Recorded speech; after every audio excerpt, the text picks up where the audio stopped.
Iran's proxies are a threat to American national security, and yet the Biden administration's appeasement-first foreign policy has emboldened Iran, not only emboldened them, but enriched them as well. The world's leading sponsor of state terrorism has more money now in its coffers than it did before, and I think that's what you were talking about. I think the payments, for example, to Hezbollah have gone up from, or Hamas have gone up from $100 million to $350 million, and that's the point you were just making there, Mr. Hook, around the amount of money and why it's so important that we enforce these sanctions. I want to hit a topic, though, that we haven't talked about, but Iran is a theocracy, is that correct? Yes, Iran has been a theocratic regime since 1979. And so do you think it follows and that they don't necessarily share the same goals we would in, say, a republic like the United States where we elect our officials? This is a administration and regime that is based on religious philosophy. Is that accurate? Yes, that's accurate. And so they don't think like us?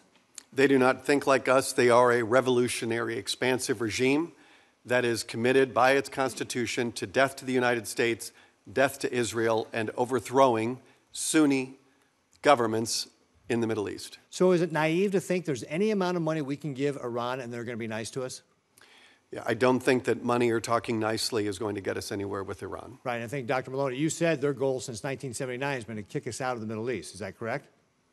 Yes, it is. Right. So we have a regime that wants us out of the Middle East, that thinks differently than we do. There is no amount of money that we can give them, and they're going to play nice with us. So let's change topics here a little bit. In Gaza, since the war in Gaza began, the Houthis have attacked, I think you referenced 45 attacks.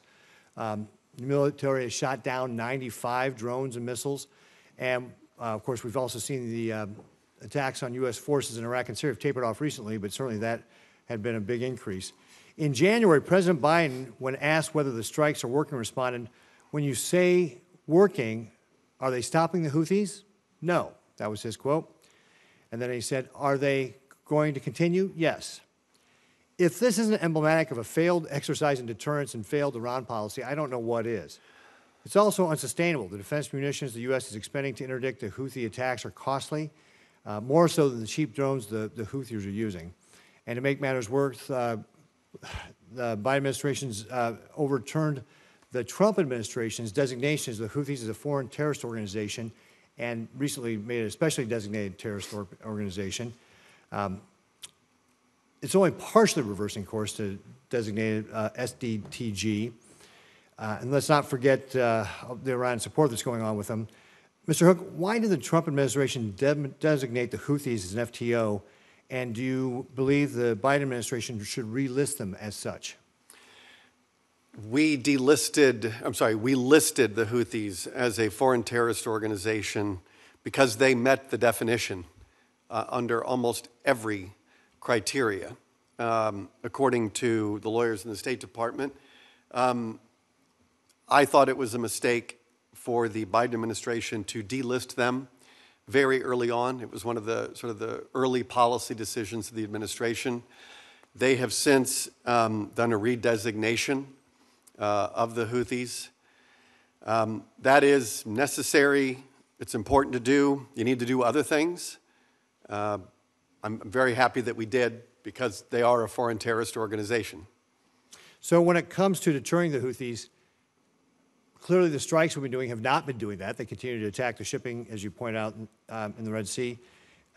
What can we do to deter or establish credible deterrence? Do we need to start targeting Houthi leaders? Do we need to start providing direct military support to the anti-Houthi faction in Yemen? What should we be doing? The Houthis are a tribal militia that are fighting at a level entirely beyond their natural capability. And Iran has organized, trained, and equipped the Houthis for many years now. And